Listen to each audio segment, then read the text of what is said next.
Hey guys, Ben here and welcome back to another video. Today we're going to be talking about Warner Brothers and DC. We're talking all about the merger once again. We got a couple of articles we got to break down because I think they're very interesting. I basically went back and had a look over the articles that were released at the end of the year. And so I want to go through a couple of these and break them down. So links will be in the description below to all of those. But if you do go on to enjoy the video, please be sure to leave a like and a comment. And subscribe and turn on notifications so you don't miss any future DCTV videos later this year. So as you guys have probably noticed, I've been uploading daily as of right now. We live stream every Thursday at 10:30 p.m. UK time. Translate that to wherever you guys are, that's about 5:30 p.m. Eastern time in America. But what I wanted to do at the start of the video is just to shout out my Twitter. You can follow me at the DCTV show. I'm starting to be very active on there once again, talking about DC, talking about films, talking about TV shows, like a whole different range of topics that I think you guys are going to be interested in. So go follow me on Twitter, aka X, at the DCTV show. Okay, so for now, let's go ahead and get into today's main topics. The title of the Hollywood Reporter article that we're going to be breaking down is Warner Bros. Discovery Paramount merger ? Wall Street has major doubts about a deal. So basically, this article is going to get into what analysts from Wall Street are saying about this deal. Is it possible? Is it not? It basically gives us a better insight into the actual possibility of it happening from a business perspective, which I didn't go over previously. So I thought this would be a good separate video to make, to actually go into what Wall Street is actually saying about this. And this is a big deal, plus they have to get through the government. We know that the Disney-Fox merger stalled for quite a while because of the legalities of what they're doing. Warner Bros. Discovery and Paramount are big companies, and there is definite consequences if they actually merge together. But let's go into this. So Wall Street's Hollywood observers got a pre-holiday surprise this year when news broke that Warner Bros. Discovery CEO David Zaslav has explored a potential deal for Paramount Global in a meeting with its CEO, Bob Bakish, and chair Shari Redstone, who controls the firm through family holding company National Amusements.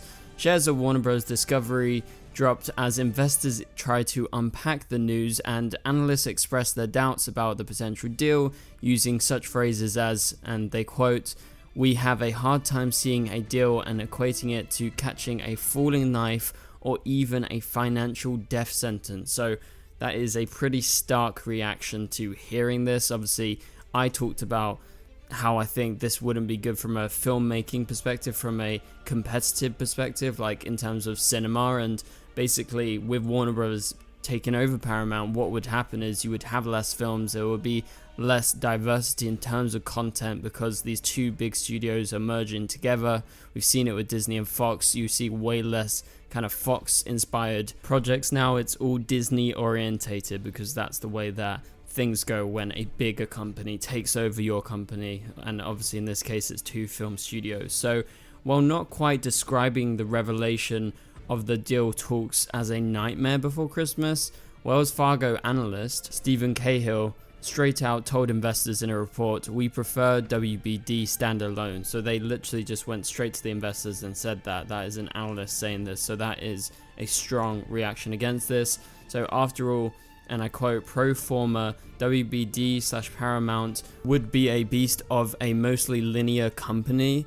That merged company would control cable outlets ranging from HBO, TNT, TBS to Comedy Central, Nickelodeon, BET, and MTV as well as CBS." So Cahill explored some deal scenarios in his report, and he gives a few scenarios, so we're going to go through them here and break them down. So scenario 1 would be WBD buying Paramount, which the analyst calls a bad idea. His estimates include combined revenue of $72 billion and earnings from before interest taxes of $13 billion, of which about 50/90% would be linear. The expert doesn't like the idea of Warner Brothers taking on incremental debt for a takeover, noting that WBD's debt has been a problem since the merger of Discovery and Warner Brothers, which was originally owned by AT&T at the time, and this would only magnify melting ice cube sensitivities. So there you go, that is a very strong reaction once again from the same analyst, and he's saying that WBD is already in big debt because of their previous merger literally over a year ago with Discovery, and with them actually exploring another deal. Obviously this time it's David Zaslav doing it since he took over. Now that would only make their debt problems worse. It would be magnifying what's already going on, and basically they would be accumulating all of Paramount's debts, and they would be, yes, taking in their content which they can make money out of, but it's not really a good idea according to this analyst. So he gives a second scenario, and this is an all-stock merger which would be more neutral for the stock, he argued. This has the benefit of not requiring incremental debt, but Paramount's controlling shareholders don't cash out. The drawback is lack of M&A premium to the new stock. I'm not going to pretend like I know what he's talking about here.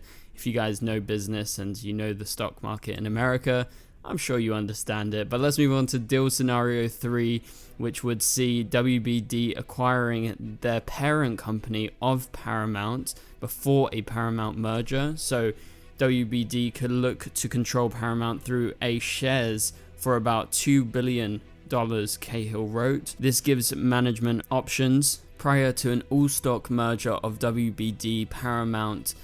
His conclusion is, we see this as the lowest risk option for Warner Brothers with a smaller outlay. So just hearing that sounds like the best option to me, to go in for the parent company and then slowly merge things with Paramount if that's the way that they want to do it. And the analyst here says, yeah, this is probably the best idea in terms of thinking about the risks. If they just go straight in for Paramount and they don't buy out their parent company, which is National Amusements, it's probably not the best way to go around it. But Cahill wrapped up with broader deal thoughts. He says Paramount is in play given the preponderance of press reports. We think WBD is better off as a seller rather than a buyer given the strength and uniqueness of Warner Bros. And HBO, but management may have different ideas.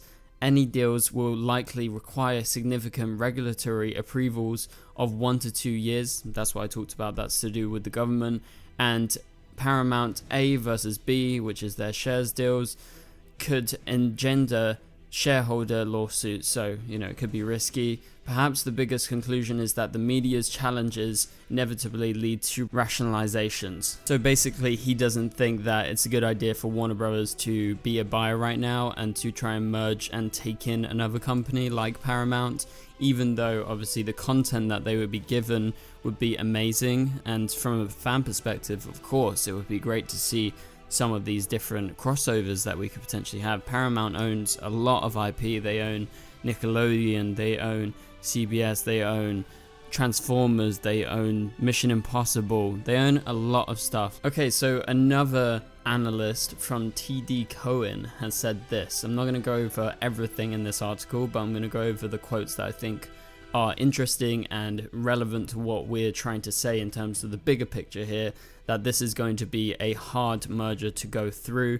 And so this person says, we have a very hard time believing that the current DOJ, which is the Department of Justice in America, which has been very aggressive in combating industry consolidation, so the joining of multiple companies, would give this deal a pass. And then he goes on to say it would involve merging 2 of the 5 major movie studios, 2 major television studios which they own, and will create a very high concentration of linear network ownership, including a significant consolidation of major sports rights. So basically you'll be merging those final big studios that you got out there, because you got Universal still, you've got Sony, Warner Brothers, you still have Paramount at the moment, you got Disney, and then you have the streaming networks like Netflix, like Amazon, like Apple, that are obviously building up their content. They're trying to be bigger than the traditional studios, but Fox is already gone, and with this Paramount could go, and you would see them merging television networks as well. So basically everything would be going one way, and there wouldn't be that kind of diversity of content that I said that I think is very important. And let's just read one last bit. So finally they say, we think WBD is at least 2 years away from being able to use cash/debt to finance a major acquisition, so it's not going to happen anytime soon. So a Paramount deal would almost certainly have to be a stock deal for now. So it wouldn't be like a full acquisition because they wouldn't be able to gather the cash or the debt to finance such a big acquisition. And so Shari Redstone, who is obviously involved with Paramount, would have to give up control of Paramount and become a minority equity holder in a merged entity. Presumably she would want some sort of significant premium given the equity consideration, which we think WBD would and should be reluctant to pay. So his takeaway from the deal is that ultimately we think such a deal would be a mistake for WBD. Scale isn't the solution to their problems, which are all about the industry structure, and they give the example of Disney stock being down from over 50% from its all-time high. So there you go, there you have it. Read the rest of the article. It's a very, very long article. There is lots more opinions from different Wall Street analysts. Hopefully this gives you a good perspective of what we've got going on and why this deal would be such a big shock if it actually went through. Also, we have this Guardian article, link will be in the description below. Just want to go over it because it just points out the world's biggest media companies, and Warner Bros. And Paramount are both on that list. They're both in the top 10. To no one's surprise, Apple was first, then it's Amazon, then it's Netflix. Coming up next is Comcast, who owns Universal. Universal actually just clocked in with the biggest numbers of the year in terms of movie studios. They actually beat Disney this year.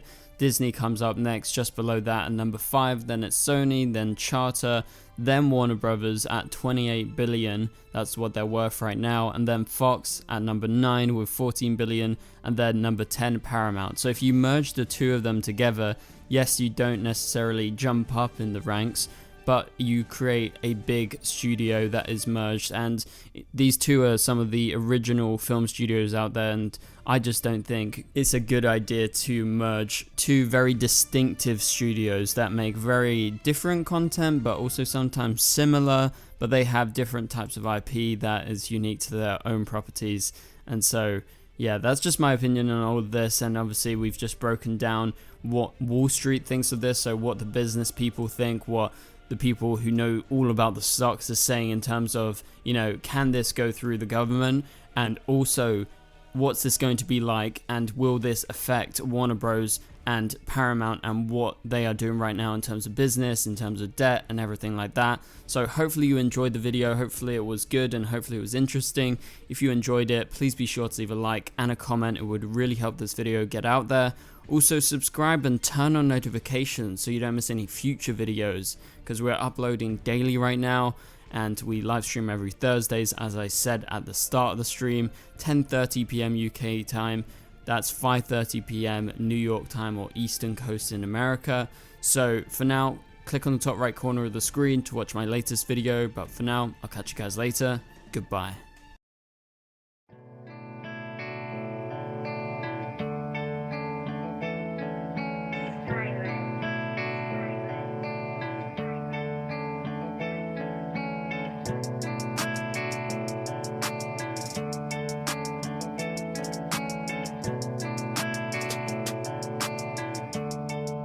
I see red.